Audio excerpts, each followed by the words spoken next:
is one of CRS-18's primary payloads. When installed, the adapter will provide a connecting point for spacecraft designed to carry astronauts for NASA's Commercial Crew program, as well as non-NASA missions. The adapters are built to the International Docking System standard, which means any spacecraft designed using these measurements can use the adapter. The Biofabrication Facility, or BFF, is designed to print organ-like tissues in microgravity. Printing the complex structures found inside human organs has proven difficult to accomplish in Earth's gravity environment. BFF is an early step in a long-term plan to eventually manufacture whole human organs in space. Another exciting payload is the BioRock investigation. With BioRock, we hope to gain insights into how microbes grow in space and how we might use them in human exploration and settlement of space, from mining to turning rocks into soil on the Moon and Mars. We are now about 8 minutes from launch. Let's head back over to the Mission Director Center to get an update from NASA's Daryl Nail. All right, Jennifer, that's right. We're here at Hangar AE at the Cape Canaveral Air Force Station, where things are looking good weather-wise. They weren't earlier today. In fact, as you know, we had rain throughout the area that rolled over the spaceport here, but the rain has stopped. You see a patch of blue sky in the previous angle, and right there you see a whole bunch of blue sky. So the weather has been improving as we've gone along today, going from 70% no-go to a 50-50 shot of going. And if you just look at the conditions from some of these cameras, you can clearly see some sunlight shining there on the rocket. We know overhead it's looking good, but weather officers are concerned with a 10-mile radius around the launch pad, as well as 20 miles out from the pad. This would be downrange where the rocket's going. You can see here on our weather radar where Space Launch Complex 40 is in regards to this map, and we've had good signs from this right here. You see the weather, the blue, the green, kind of dissipating as it goes along, and that's showing the rain. That's good news because they lifted that disturbed weather rule earlier today, and you can certainly see why. But as far as the thick clouds, that is something they are still keeping an eye on. Now, we just heard that they are chilling the engines now as you get a beautiful panorama shot of landing zone 1, where the booster will be coming back to land. And we want to talk a little bit about the rocket and the spacecraft on this particular mission. Right there is the first time the booster came back, the one that's on the pad today, and a beautiful landing. Stuck it right there in the center. That particular booster flew on CRS-17, came back down to land right here in Cape Canaveral against a backdrop of a beautiful ocean here at the Atlantic, and it's just a serene scene all around the pad there as it rocket engines fired to bring it down to a very beautiful landing. And then there's the spacecraft at the top of the rocket, which is also familiar to launch. And there you can see a live look as oxygen, liquid oxygen, is venting off from the sides. A close-up look at the side shows you just how it's been into space. The two ISS badges that you see under the letter P in SpaceX, those mark the two previous missions that this Dragon has flown on, CRS-13 and CRS-6. No stranger to the International Space Station, both greatly successful missions. And now it is back for a third mission, which marks a record for SpaceX. And then on the right, just underneath the X, you can see the word Apollo 50th. And that was a nice badge that SpaceX put on there to help us commemorate Apollo's 50th anniversary for Apollo 11, which we just wrapped up a week of anniversary events for Apollo 11, the return of Neil Armstrong, Buzz Aldrin, and Michael Collins from space on that historic mission to the moon. In fact, yesterday would mark 50 years to the day that they returned and a splashdown out there in the Pacific Ocean. Now, as you look at the rocket, you'll note that top to bottom, you see water vapor streaming off the side. And then up near the black portion of the rocket, you see it venting some of that liquid oxygen. And that's just to allow that pressure relief to go there. But that rocket there is so cold, and the air around it is so humid. That's what creates that water vapor that you see coming off the Falcon 9 rocket. We're hearing from the launch director. He's talking to his crew, and so far everything's looking good. We've proceeded pretty good for this count. No major issues were worked during the count, and we're sitting at 4 minutes now and counting until launch, and weather is go, and that's a good thing. As we look at the rocket there, you can clearly see we've got a beautiful blue sky above. Yesterday we had some issues. If you followed the launch yesterday, we had 70% no-go. We got right up to 30 seconds, and they called it off because the weather constraints wouldn't allow it to go. And but wouldn't you know it, 12 minutes later, the range went green, the weather went green. So it was similar to today in that we had weather that was looking a little dicey in the early going, but then just steadily improved. All right, we're 3 minutes and 21 seconds now, and so things are starting to ramp up here in terms of the count. They're getting ready to check the thrust vector control. They're also sending up some weather balloons to make sure that the upper levels of the atmosphere are still good to go. Because you can see in this shot, you see the clouds off to the right. They are still worried about thick clouds, and so they've got weather balloons going up to check that. And we're just now hearing they closed out the LOX fueling with liquid oxygen. We've cleared our 2 constraints we were tracking earlier today. Let's listen in. Acceptable for flight. An evaluation of Dragon paint on the trunk section indicates no concerns. Again, now T-minus 2 minutes, 30 seconds, and counting. So good sign there from the launch director.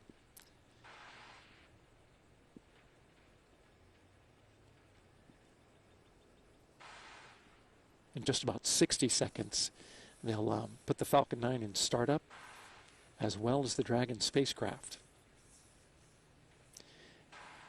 And right about the same time, they'll command the flight computer for the final pre-launch checks.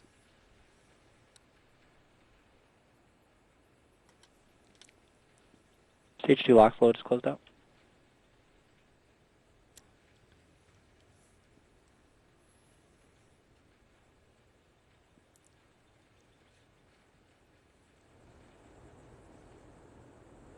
Some beautiful views around the Cape as we are go for launch in terms of the weather. We're now listening for the launch director to tell us whether they are go for launch from his team. And that's going to happen in just about 45 seconds. You see there all the venting, both on the rocket and on the ground from the liquid oxygen. She's fueled up and ready to go.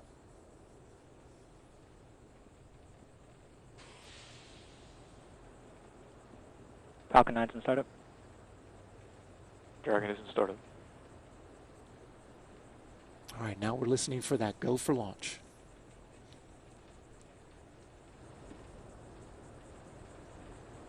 Go for launch. And there it is, the final seconds now.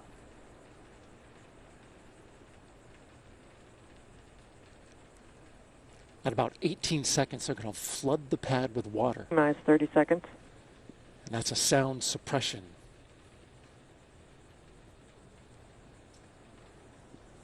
Ignition is at 3 seconds. And then they let it go. Minus 15 seconds. 10, And the final seconds 9, now. 8, 7, 6, 6, 5, 4, 3, 2, 1, 0. Ignition. And liftoff of the Falcon 9 rocket and the Dragon spacecraft. On the heels of the 50th anniversary of Apollo 11's return from the moon, we send more science and supplies up to the International Space Station. Launch flight operations. Stage 1 propulsion is nominal.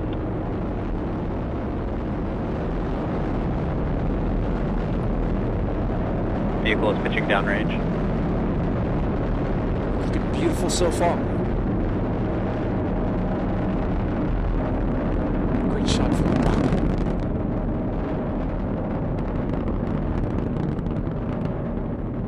Power and telemetry nominal.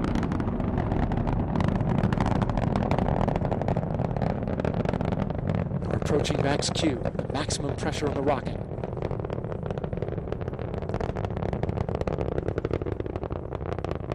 Vehicle is supersonic. I'm going to quickly throttle back.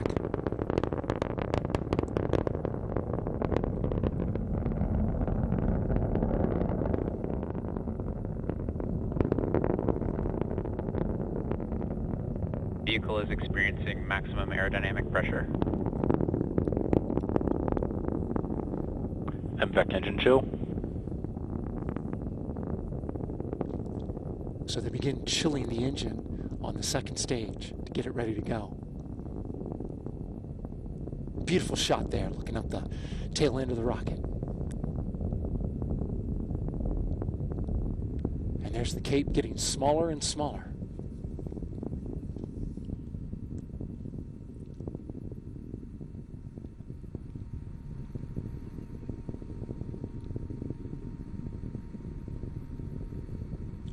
Approaching main engine cutoff. And you'll see separation just a little bit right after the engine's cut off.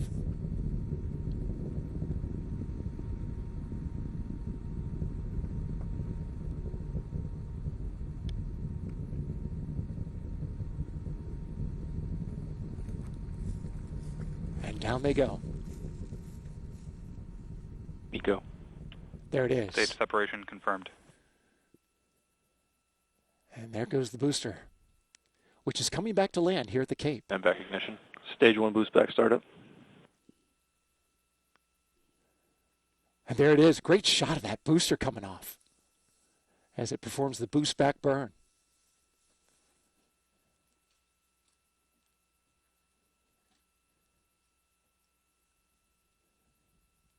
Well, you can see it clear as day in the sun.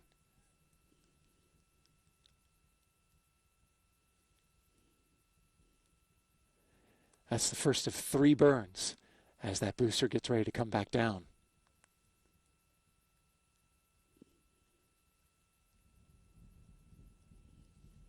What a great shot. And there's the second stage, proceeding into space. Stage 1 boost back shutdown.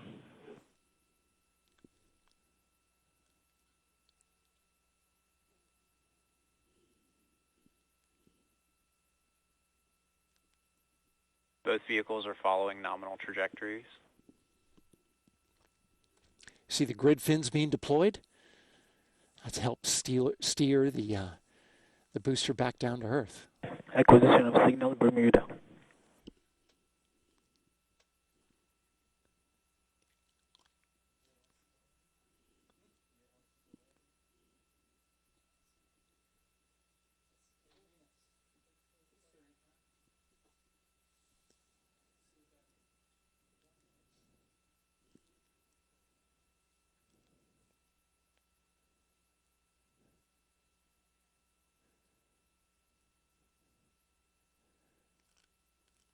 So you can see the little exhaust there that is steering that booster back down.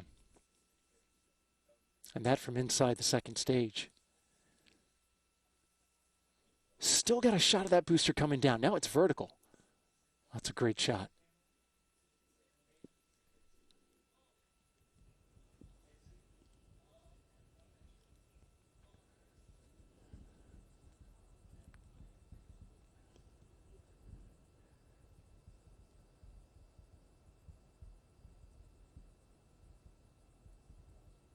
And it is falling fast.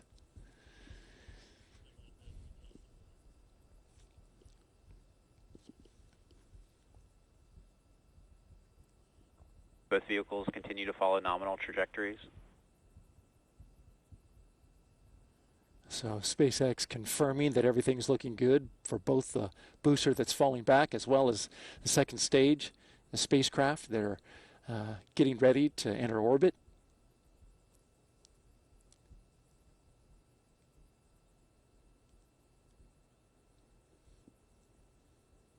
It's hard to keep a track on that booster because it is falling fast. That's a great shot, though.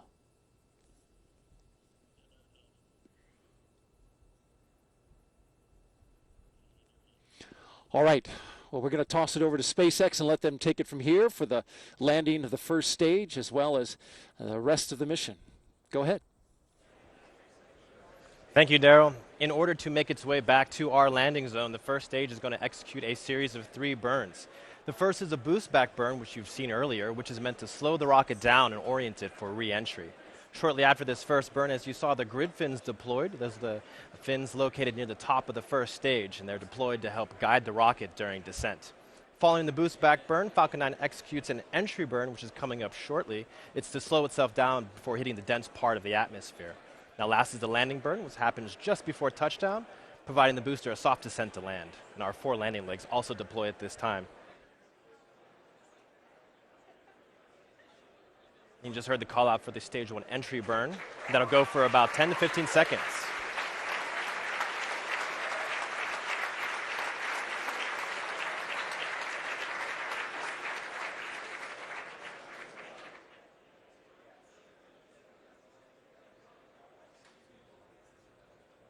Stage 1 entry burn shutdown.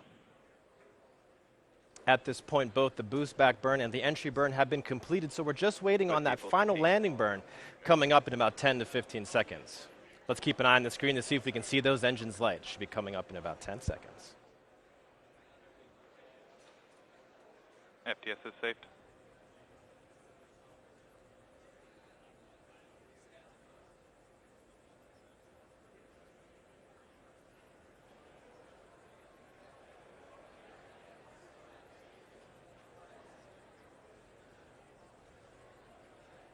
Stage 1 entry transonic.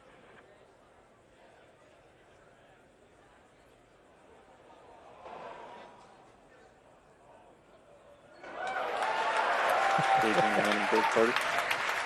And you can hear the landing burn just started. There, you heard the call out. Watch for those landing legs to deploy coming up shortly.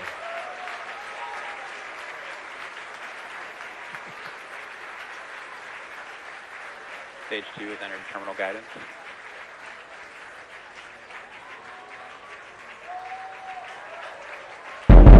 Landing leg deployed. There you can see those landing legs deploy.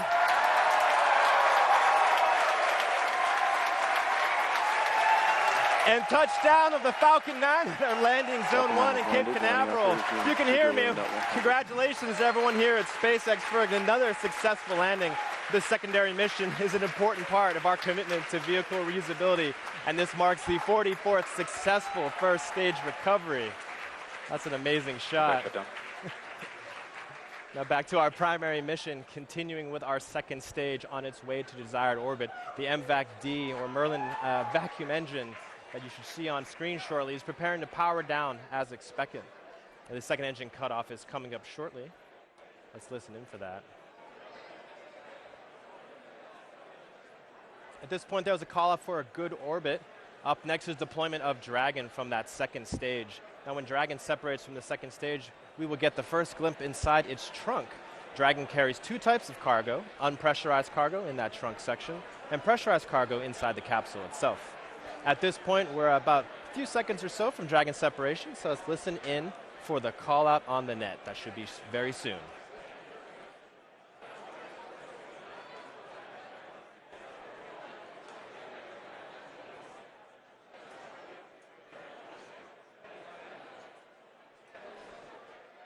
Dragon separation confirmed. Acquisition of signals, Newfoundland. This is Dragon 2C on countdown 1. Dragon There it is. We've confirmed successful deployment of the Dragon spacecraft. With Dragon deployed, the next major milestone will be deployment of the solar arrays as Dragon makes its way to the International Space Station. That's coming up in just about 2 minutes. Now let's pass it off to Leah Cheshire for a coverage of the solar array deploy. Thanks, Virgil. And wow, that is so exciting to see not only a launch, but an awesome return. And also, we are looking forward to the solar array deploys, the next part of Dragon's mission. So that occurs about 12 minutes after launch. And during the launch, the International Space Station was flying about 254 statute miles over Oman, near the Arabian Sea. So we are going to take just a moment and wait for that confirmation of the solar array deploy.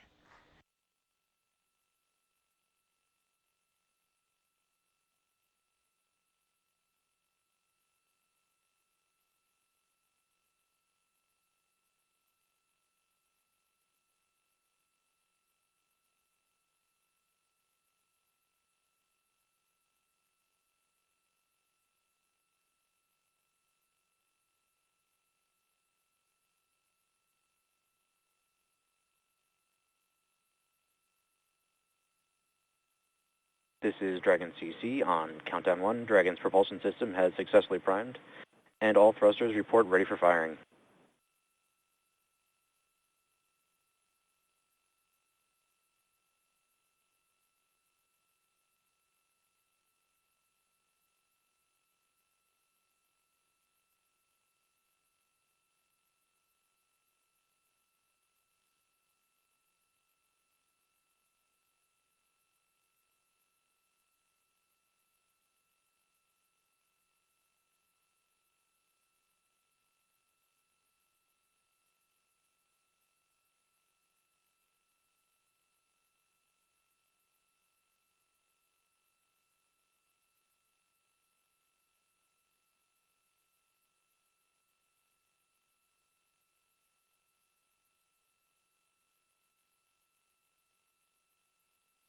This is Dragon CC on countdown 1. Dragon is deploying its solar arrays.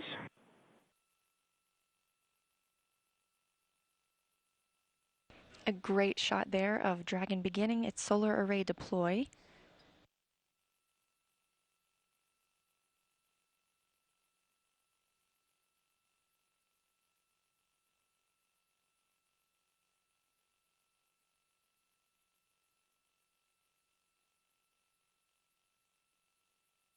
Expected loss of signal in Bermuda.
And obviously we've got a great view of those solar arrays, and just got the confirmation of successful deployment. So sounds like they are providing power to the Dragon over its 2-day journey to the International Space Station.